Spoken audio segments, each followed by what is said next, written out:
Hi, I'm Simon Spies, and today I'm going to talk about Transfinite Step indexing for termination. This is joint work with Neel Krishnaswami from the University of Cambridge and Dreyer from the Max Planck Institute for Software Systems. So what is this work about? Well, if you've been attending PL conferences over the last 2 decades, you will have seen a number of impressive type systems and program logics that have been introduced. In particular, type systems for languages with higher order state and recursive types, and program logics such as iris, VST, HOCAP, and ICAP, which can prove the correctness of interesting and complicated programs. Now, what these examples that I've just mentioned have in common is that they justify their rules, so typing rules in the type systems and proof rules in the program logics, with a step-indexed model. Step indexing is a powerful technique for building models of programming languages with cyclic features. What does it mean? Well, it means that we can use step indexing to build models of languages with mixed variance recursive types, like here the type of all terms in the untyped lambda calculus in OCaml, or we can use it to build models of languages with objects and higher order state, such as JavaScript, where here in this snippet we have an input, a text field, and we say on submit, so when the user hits enter, please execute the following code, which then takes the text of the text field and prints it to the console. Now, what makes these features cyclic is that both of them can be used to implement recursion. And as such, these cyclic features warrant the introduction of step indexing if we want to build a semantic model for a language with these features. But step indexing has one Achilles heel.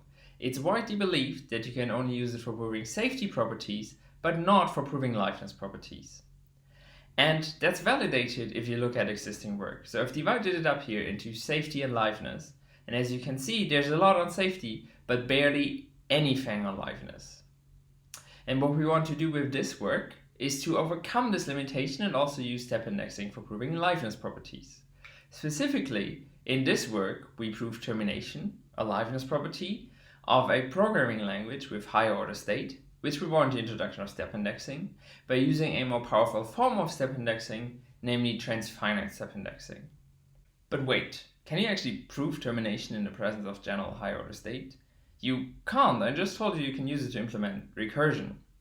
And that's true. Lenin has shown this in 1964 that you can implement recursion with higher order state through backpatching. And as a derived form of this, you can write a non-terminating program using higher order state. You can create a reference and then store a function there, a reference r here, and then store a function which will always call the function at reference r. So if you ever execute this, you enter an infinite loop where the function at reference r always calls itself. So you can't hope to prove termination in the presence of general higher order state, but what you can do, and what we do in this work, is prove termination in the presence of restricted forms of higher order state. Specifically, we look at the restriction of linearity. Linearity is common for promises in JavaScript, and I'll now first explain what promises in JavaScript are, and then I'll show you how they use higher order state in a linear way. So a promise in JavaScript encapsulates the result of an asynchronous computation. So here we create a promise and we get a resolve handle which we can use to provide this value of the asynchronous computation. In this case we say input, so the text field, on submit, please resolve the promise with the current value of the text field. And then afterwards, perhaps even before the user has submitted the value of the text field, we can say, well, once this promise is resolved with the then method, please execute the following function which will take the text and print it to the console. If you're familiar with monads, you can think of this promise as a monad encapsulating the value of this asynchronous computation, and you can think of the then operation as the monadic bind.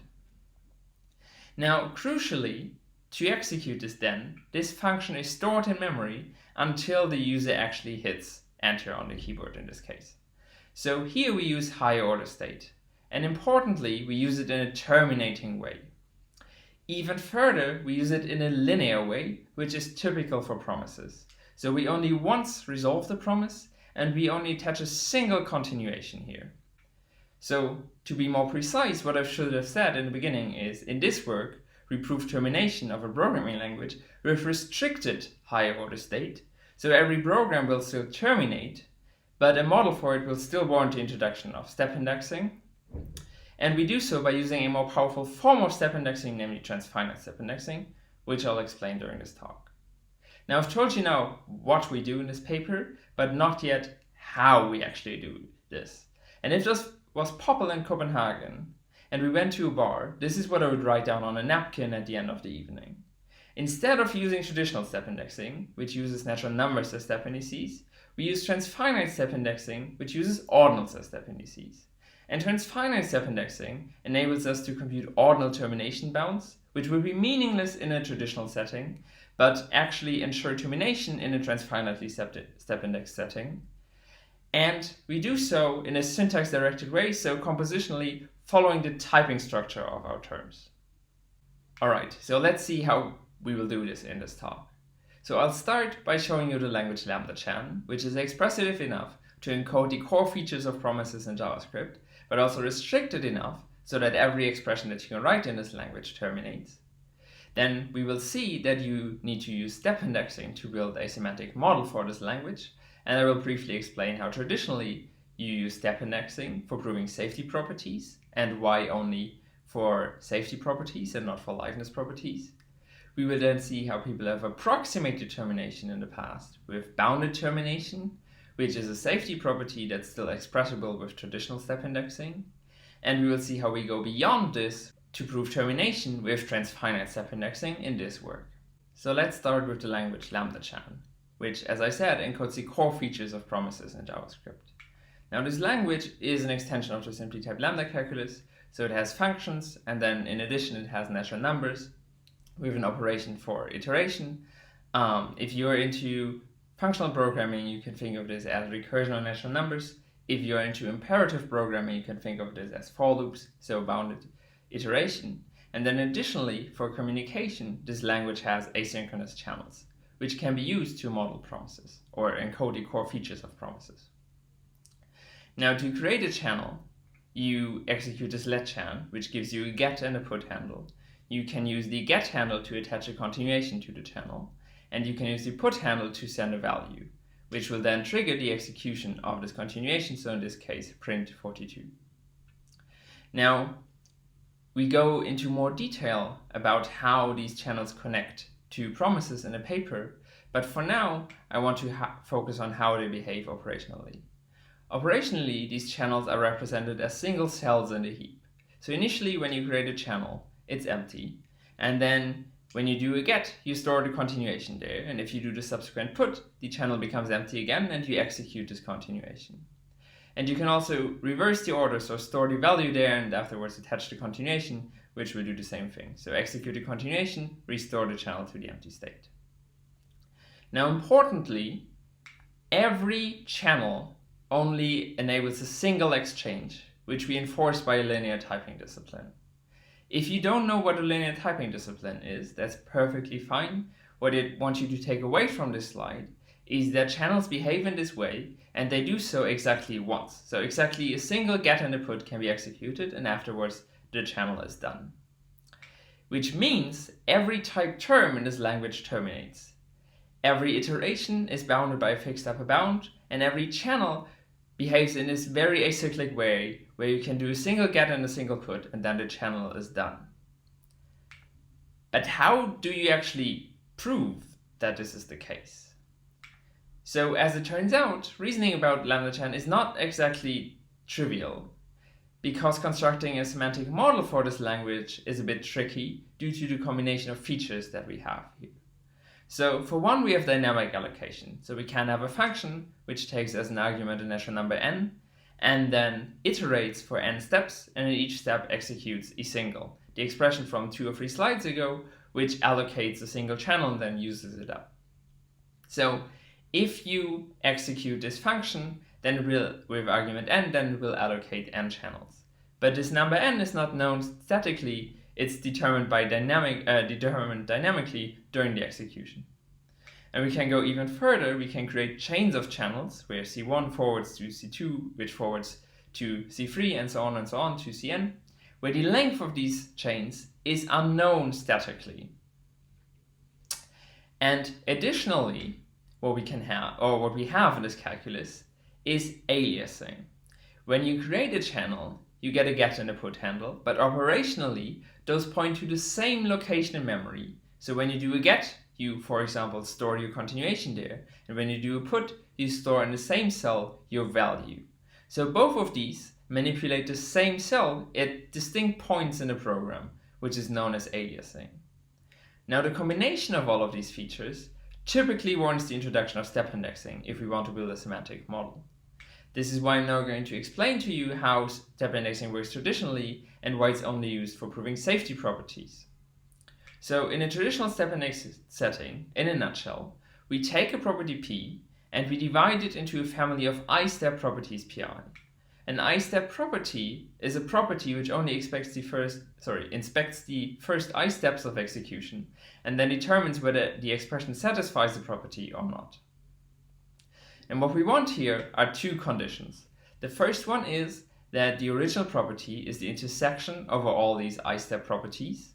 And the second one is that as you can observe more steps of computation, you can observe more bad things happening, so violations of the property. Which means if you observe 42 steps, then you can say more than if you are only allowed to observe 0 steps of computation. So let's look at an example here. The property P could be the execution of E never reaches an error state. And then we can stratify this into a family of I-step properties by saying if E executes for I steps to E prime, then E prime is not in an error state. And then we get back the original never as not for any finite prefix, so not for any I steps. Okay, and this already hints at how step indexing is connected to safety properties. A safety property S ensures that a program never does something bad, where this something bad depends on the safety property S. So it could be an out-of-bounds access or dereferencing null or something else. And what we can do with step indexing is we take this never and we interpret it as not for any finite prefix. So we form such a stratification again, such that the violation, for example, the referencing null, does not happen for any finite prefix I. For liveness properties, this does not work. A liveness property works fundamentally different. A liveness property L ensures that the program eventually does something good, which depends on the liveness property. So, for example, terminate, respond to a request, or something else.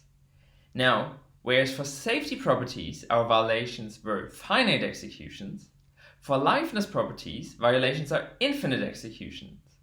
So then it's not enough to just inspect all finite prefixes and show that there are no violations there, because the violations, again, are infinite executions. And in particular, we cannot give such a stratification for these liveness properties. This brings us to how people have approximated termination in the past with bounded termination, which is a safety property. And this can be done with traditional step indexing then, because it's a safety property. So with bounded termination, we replace the liveness property termination with the stronger safety property bounded termination. And why is bounded termination a safety property? Well, it's termination with a fixed upper bound n on a number of steps we take. So violations now are finite. They are executions which are longer than n steps. And this already hints at how we can stratify this into a family of I-step properties. We can simply say that once the step index I is large enough to observe that the expression might have terminated, you actually need to ensure that the expression has terminated. And then we once again get this equivalence that bounded is the same as the intersection over all the I-step approximations. So maybe bounded termination already works for lambda chan. Maybe we can already use that. So let's try it. Here we have the expression is single from the beginning again, which terminates within 4 steps.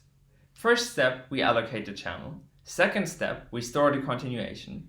Third step, we execute the put, so we send 42. And then fourth step, we actually execute print 42. So it terminates within 4 steps of computation. And we will simplify our life a little bit. As we explained in the paper in this calculus, it's enough to count the number of channels. Linearity then ensures that everything, that the number of steps is bounded as well. So instead, we will say the expression terminates within 1 channel here.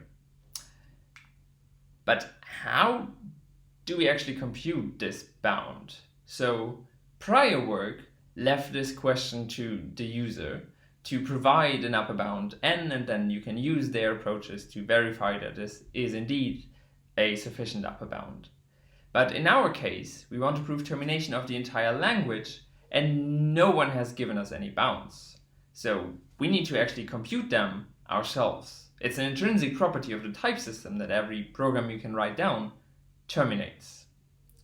Now, as we don't want to do this for a single expression, but rather for the entire language, the right way to phrase this question is actually, how do we compute these bounds compositionally from sub-expressions? And if we do this naively, we run into a problem. If we have the function application, E1, E2, then we cannot bound this by simply counting the number of channels that are created during the execution of E1 and E2. Because, for example, both of them could be values, so if you execute them, they allocate 0 channels, but the application E1, E2, if executed, actually allocates 7 channels, because here we have an iteration which executes this single 7 times. So how do we actually get this? Well, our approach here is to use the local contribution of the individual expressions to larger contexts. So even though E1 is a value already, we associate it with the bound 7, because if used in a larger context, it will contribute 7 to the overall bound. And for E2 we take 0 because it's the empty tuple, so it doesn't allocate any channels. Which means for the function application, E1, E2, we can simply compute the bound as the sum of the bounds of the sub-expressions. Okay, but this brings us to another problem. What if this bound depends on dynamic information? So what should be the bound of this expression, which allocates n channels depending on the argument n? Well, intuitively, it's the limit of all natural numbers, so 0, 1, 2, 3, and so on. But unfortunately, that's not a natural number itself. So statically, we cannot really determine a finite bound here for this expression. Which brings us to how we use ordinals in this work. And how we actually prove termination then with transfinite step indexing, which, as I will explain in a minute, actually uses ordinals. With ordinals, what we can do is we take the expression from the previous slide, so this function, and we bound it by omega, the first ordinal larger than all natural numbers. And you can think of this ordinal omega here as a placeholder for some natural number, in this case the argument of the function and the iteration, which we pick once we know more information, which is revealed during the execution.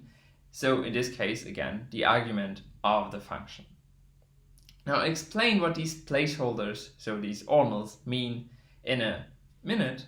But first, I want to show you that with these ordinals, we can actually compute these bounds compositionally due to linearity. And we will do so at the example of the previous slide. So what we do for functions is we ignore the argument, and we give an upper bound of the inner expression independently of the argument, because we want to do this statically. And then for iteration, we simply sum up the upper bounds for the sub-expressions, and for the function that is iterated, we take omega times its bound, because we know that it's iterated for some natural number of times. So omega times is certainly a sufficient upper bound. Now importantly, here we use commutative ordinal additional multiplication, because the standard ordinal additional multiplication are not commutative, which would break, for example, the case of function application. But back to our iteration again. So as you might imagine, we bound the variable n and the empty tuple with 0. They don't allocate any channels. And for the expression single, we compute an upper bound of 1, because it allocates a single channel. So after all, if you just compute this formula, then you get omega as an upper bound. But what does it actually mean to have ordinals as termination bounds? So what does it mean to terminate within alpha channels or omega channels in this specific case? Well, to explain this, I've brought along a slightly larger example.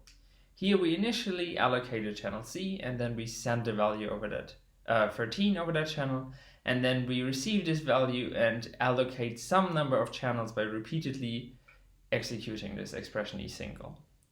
Now if we compute the upper bound for this expression, then we will get omega plus 1.